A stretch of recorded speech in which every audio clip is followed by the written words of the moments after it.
The wind gets in your bones out here, even in September.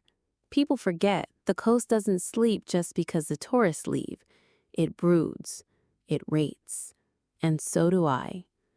I've been a lifeguard every off-season for almost a decade now, long after I needed the paycheck, long after anyone expected me to stay. The regulars think it's a habit. My sister thinks it's grief. I think maybe I'm still waiting for the sea to take something from me or give something back. That night, the sky was all bruises. Low clouds dragging their feet over the dunes, rain spitting sideways, the ocean just barely lit by the dying pink smear of dusk. Most sane people were curled up inland, dry and fed, but I still walked the beach like always, hood up, boots sinking into the wet sand. I saw her then, half a silhouette out past the break, waist deep, unmoving. Not swimming, not waving, just standing there, like she was asking the waves for permission. My body moved before my mind did. I kicked off my boots and ran in, clothes and all. The water was vicious, cold enough to steal your breath, but I barreled through it, heart hammering. When I reached her, she didn't fight me, didn't scream, just blinked at me with wide, unreadable eyes. I grabbed her arm, tried to shout over the wind, "What the hell are you doing?" She didn't answer, let me drag her out like seaweed. We stumbled onto the shore, coughing and soaked. I expected a collapse, a scream, some shivering sob of someone who nearly died. But she just stood there, dripping, her hair stuck to her face, and whispered, "I wasn't trying to die. I just didn't want to go home." It landed in my chest like a stone dropped in deep water. I didn't ask her name, just handed her the thermal blanket from my patrol bag, wrapped it around her shoulders, and walked her back to my cottage. Not out of pity. I'd felt that ache before, the wanting to disappear. Not forever, just long enough not to be seen. The fire took too long to catch. She stood by the hearth, watching the flames like they might explain something. Her eyes were tired, pretty, but in that way that made you wonder what had made them so tired. "I can't pay you back," she said eventually. "I didn't ask you to." She nodded like that made her sadder. We didn't talk much after that. I offered her dry clothes. She took them. I offered her the couch. She shook her head and curled up by the fireplace instead, wrapped in the blanket like she was keeping something broken inside from spilling out. I watched her fall asleep. Couldn't help it. Her face looked different then. Softer. Younger. Like she'd been holding her breath for years and finally let it go. That night, I lay awake in bed listening to the storm drag its fingers across my roof. And I kept thinking, who stands waist deep in the ocean at dusk, waiting? And why did it feel like I pulled out a part of myself?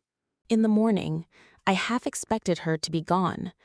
But there she was, standing in my kitchen, barefoot, holding a mug of coffee like it was something sacred. She wore my flannel shirt, sleeves rolled up over slim forearms, hair damp from a sink rinse. She looked like she belonged there. That was the unsettling part. "You make strong coffee," she said, not quite a smile on her lips. I shrugged. "Cures most things." She raised an eyebrow.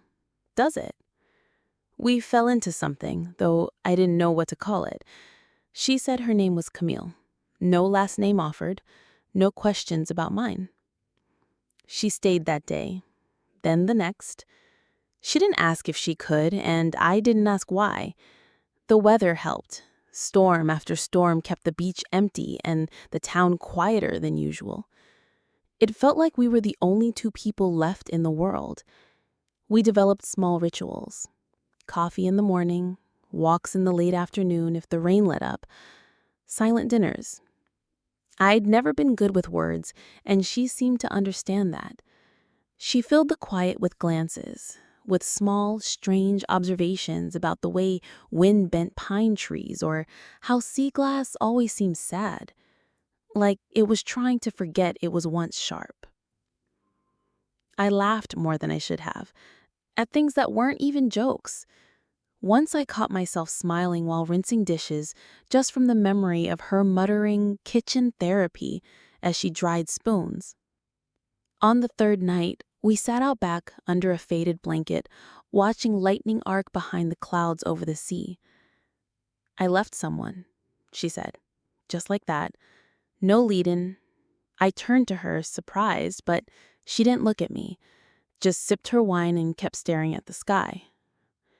It wasn't violent or loud. It was just quiet. Years of forgetting how to want anything, how to be seen, you know? I nodded slowly. "Yeah, I do." She turned to me then.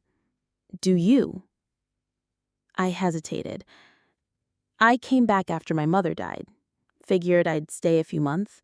That was 9 years ago. Camille tilted her head. "Why'd you stay?" "I think I liked the way no one expected much from me. Just enough to get by. I didn't have to explain myself." She smiled, a little sad. "Floating." "Yeah." There was a long silence after that.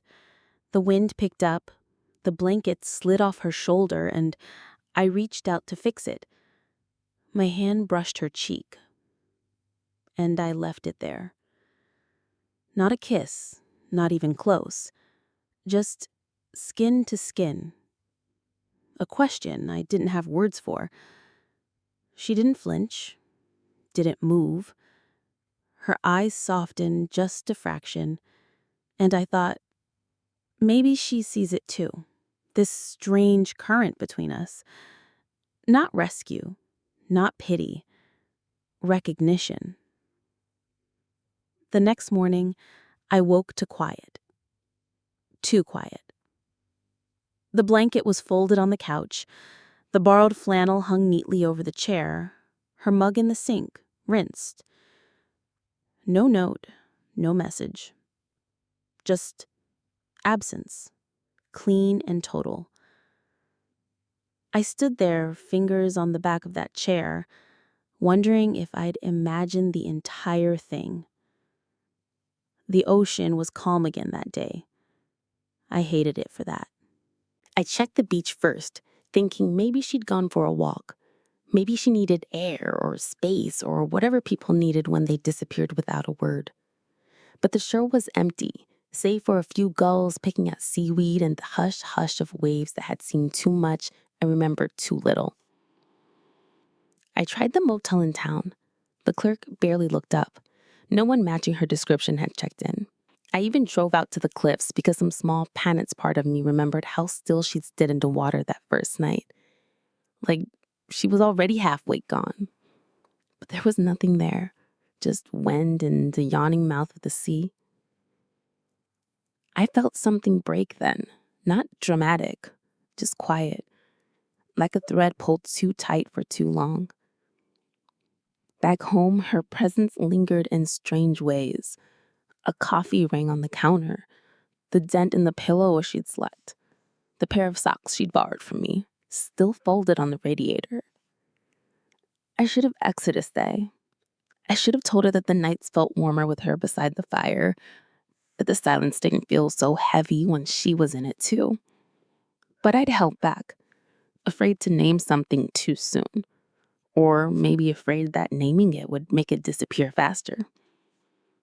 Instead, I touched her face like that would be enough. It hadn't been.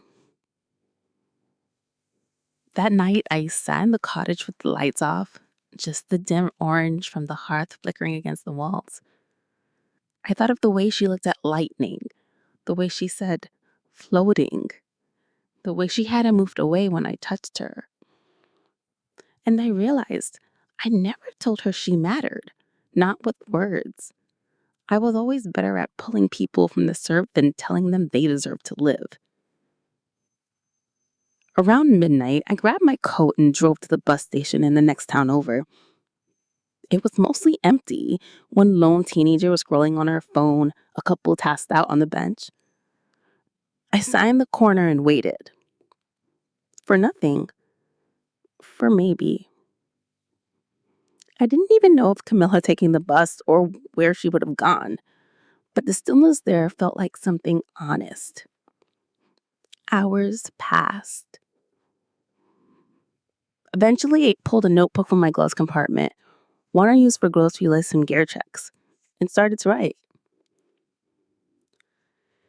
Camille, you don't owe me anything. Not an explanation, not a goodbye. But you should know, when I pulled you from the sea, it wasn't just to save you. You look like someone I knew once. Me. And since that night, I haven't wanted to disappear quite as much. You woke something in me I thought I'd buried with my mother. If you ever want to come back, there's a blanket by the fire and coffee in the morning. M. I didn't sign my full name. I wasn't sure she ever knew it. Maybe that didn't matter.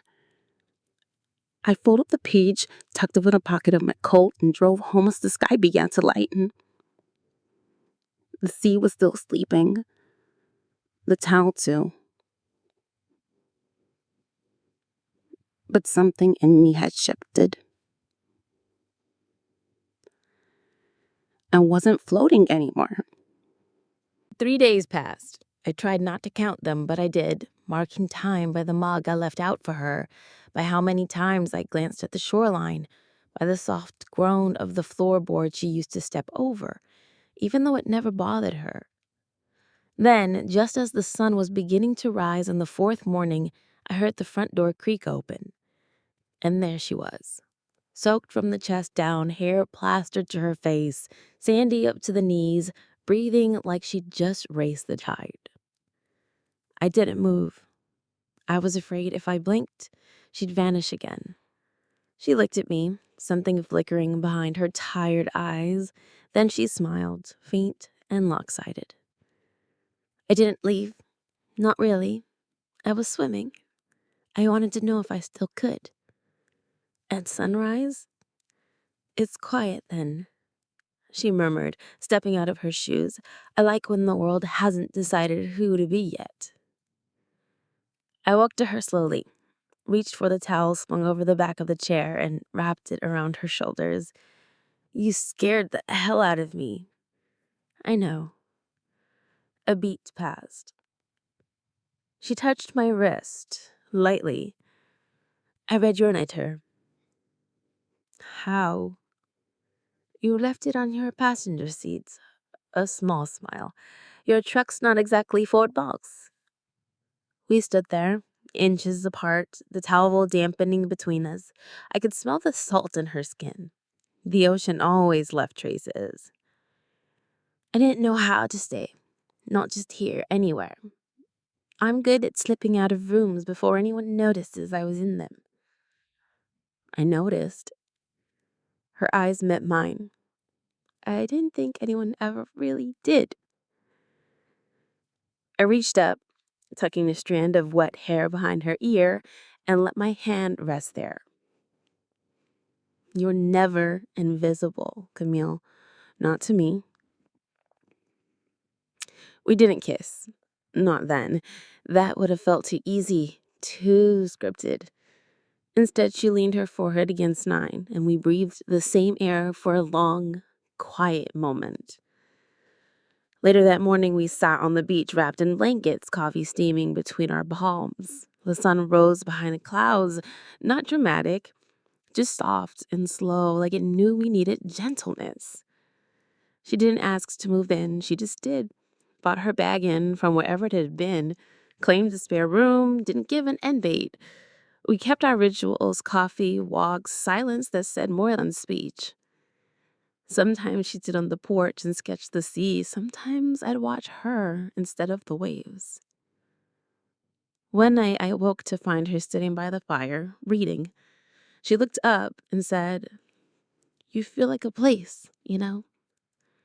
"Yeah?" I asked, half asleep. She nodded.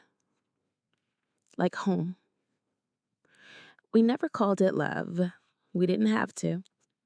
It became something else, solid and subtle, built in the way we stayed when we could have fled. Some mornings we'd wade into the ocean together, not deep, just enough for the cold to remind us we were still here, side by side, breathing, alive.